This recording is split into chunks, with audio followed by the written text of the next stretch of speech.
जन्म और मरण हमारे हाथ में कहाँ होता है। ये फिल्म में सुशांत सिंह राजपूत का डायलॉग है। फिल्म दिल बेचारा जो उनकी आखिरी फिल्म बन गई, अभी भी अजीब सा लगता है ये आखिरी फिल्म कहते हुए। फिल्म दिल बेचारा के एक सीन में सुशांत अस्पताल में हैं, उनका बहुत पक्का दोस्त उनसे मिलने आता है, वो देख नहीं सकता। सुशांत जज्बाती हो जाते हैं, उससे पूछते हैं जब मैं नहीं रहूँगा विल यू मिस मी। उनका दोस्त कहता है कि वो उन्हें बहुत मिस करेंगे। ये फिल्म दिल बेचारा देखते हुए कई बार आपको असली ज़िंदगी और फिल्मी कहानी के बीच का फ़र्क मिटता हुआ सा महसूस होता है, क्योंकि सुशांत के साथ ये हादसा हो गया है, वो हमारे बीच नहीं है और फिल्म की कहानी कुछ ज़िंदगी और मौत से संघर्ष वाली ही है। आमतौर पर जब हम किसी फिल्म का रिव्यू करते हैं तो एक्टर्स के परफॉर्मेंसेस की बात होती है, स्टोरी की बात होती है, स्क्रिप्ट की बात होती है, गीत संगीत कैसा है इसकी बात होती है। लेकिन दिल बेचारा जब मैं देख रहा था तो मेरे दिलो दिमाग में सिर्फ और सिर्फ सुशांत सिंह राजपूत ही छाए थे। पर्दे पर मुस्कुराते हुए सुशांत, हंसते हुए सुशांत, रोते हुए सुशांत और फिर अस्पताल में ज़िंदगी और मौत से लड़ते हुए सुशांत। सुशांत के सीन आपकी आंखें नम कर देंगे। इस फिल्म को देखने आप जिस मूड से बैठते हैं ये आम फिल्म नहीं रहती। इस फिल्म का हर डायलॉग, कहानी, किरदार सुशांत के साथ हुए हादसे के बाद एक अलग मीनिंग, एक अलग मायने इख्तियार कर लेते हैं। लेकिन सुशांत की बात करें अगर एक लाइन में, Sushant Singh Rajput is absolutely magical in Dil Bechara. Watch it for Sushant Singh Rajput. कहानी क्या है अब हम आपको ये बताते हैं। फिल्म की कहानी शुरू होती है जमशेदपुर से, जहाँ रहती है किजी बासु। किजी को थायराइड कैंसर है और वो अपने साथ हर वक्त एक ऑक्सीजन सिलेंडर लेकर घूमती है, अपने आप पर तरस खाती रहती है और अपनी मौत का इंतज़ार कर रही है। एक कैंसर सपोर्ट ग्रुप जहाँ पर सारे कैंसर सर्वाइवर्स बैठकर आपस में बात करते हैं, वो कैंसर सपोर्ट ग्रुप में किजी की मुलाकात होती है इमैनुअल राजकुमार जूनियर यानी मैनी से, यानी सुशांत सिंह राजपूत से। मैनी को भी कुछ साल पहले तक कैंसर था, लेकिन अब वो ठीक हो चुका है। उस कैंसर की वजह से उनकी एक टांग काट दी गई थी, लेकिन अब वो ठीक हैं। उन्होंने अपनी ज़िंदगी से समझौता कर लिया है और वो लगातार एनर्जी से भरे हैं। ज़िंदगी जितनी भी उनकी है उसको खुल के जीना चाहते हैं। तो मैनी और किजी के बीच बातें शुरू होती हैं और धीरे धीरे दोस्ती प्यार में बदल जाती है। किजी की ज़िंदगी का एक पसंदीदा गीत है जिसे वो हमेशा सुनती रहती है, लेकिन वो गीत अधूरा है। किजी जानना चाहती है कि गीतकार ने और सिंगर ने उस गीत को अधूरा क्यों छोड़ा। वो गीत ज़िंदगी की बात करता है लेकिन बीच में आके रुक जाता है, अधूरा है। किजी उसके सिंगर से मिलना चाहती है।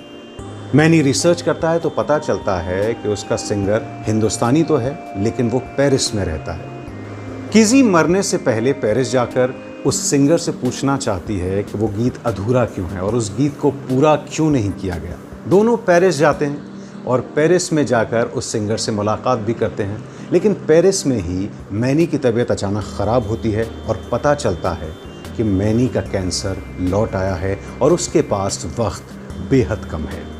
शुरुआत में मैनी टूट जाता है, लेकिन फिर धीरे धीरे जो ज़िंदगी जीने की उमंग है, जो जिंदा दिली है मैनी की, वो लौट कर आती है। और ये वाले सीन बहुत कमाल के हैं, आपकी आंखें नम हो जाएंगी। ज़िंदगी और मौत के फ़लसफ़े की बात करते हैं। आमतौर पर जब हम रिव्यू करते हैं तो फिल्म की कहानी रिव्यू नहीं करते, लेकिन यहाँ डिज्नी हॉटस्टार पर फिल्म मौजूद है, सब लोग इसे देखने ही वाले हैं।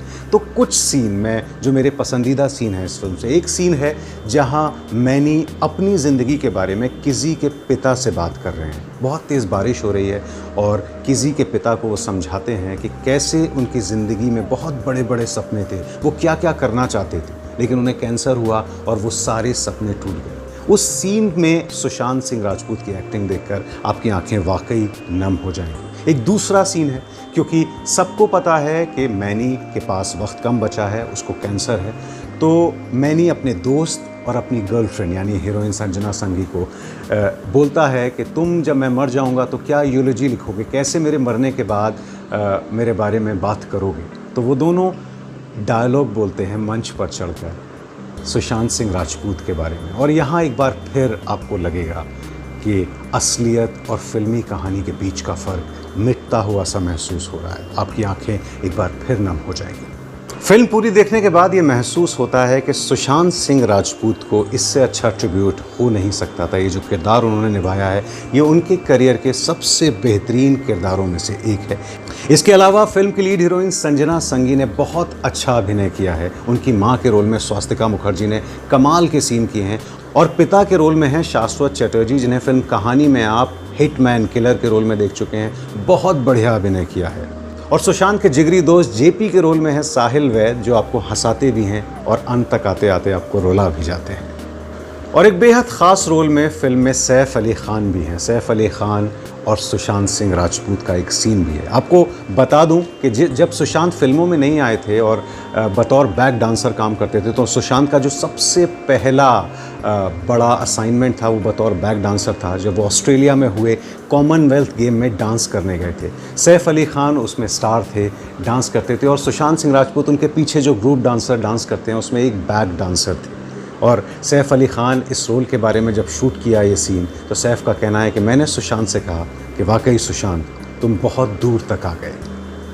ऐसा नहीं है कि फ़िल्म में कमियां नहीं हैं। फ़िल्म की कहानी बड़े सटल वे में चलती रहती है और कई बार बहुत अब्रप्टली सीन ख़त्म होते हैं। ख़ास तौर पर जो पूरा पेरिस वाला एपिसोड है फ़िल्म के अंदर, वो बहुत अब्रप्ट है। आपको लगेगा कि ये कब आया, कब ख़त्म हो गया और क्यों आया था। उसकी जो इंपॉर्टेंस है वो इस्टेब्लिश ही नहीं हो पाई है। इसके अलावा सुशांत सिंह राजपूत और हीरोइन संजना संघी के बीच के भी कुछ सीन बड़े अब्रप्ट हैं। लेकिन आपका ध्यान उस अब्रप्टनेस की तरफ नहीं जाता, क्योंकि फ़िल्म में जो छोटे छोटे मोमेंट्स हैं, जहाँ ज़िंदगी की बात होती है, जहाँ मौत की बात होती है, जहाँ दर्द की बात होती है, वो बेहद खूबसूरत हैं। और ख़ास तौर पर जो पीछे सुशांत के साथ हादसा हुआ, उसके अलग ही मायने, अलग ही मीनिंग बन जाते हैं। तो दिल बेचारा ज़रूर देखिए, और सुशांत को इससे अच्छी सलामी, इससे अच्छा ट्रिब्यूट नहीं हो सकता है।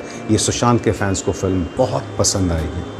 दिल बेचारा की जो पूरी थीम है वो कहीं ना कहीं आनंद में, जैसे राजेश खन्ना कहते थे कि ज़िंदगी लंबी नहीं बड़ी होनी चाहिए, या जैसे कल हो ना हो में शाहरुख खान कहते थे कि आज एक ज़िंदगी और जी लो, पता नहीं कल हो ना हो। लेकिन राजेश खन्ना और शाहरुख खान जैसा कुछ नज़र नहीं आएगा। सुशांत सिंह ने इस किरदार में एक अपनी छाप छोड़ दी है, अपना जादू चला दिया है। Like I said, he is pure magic in this film. Watch it.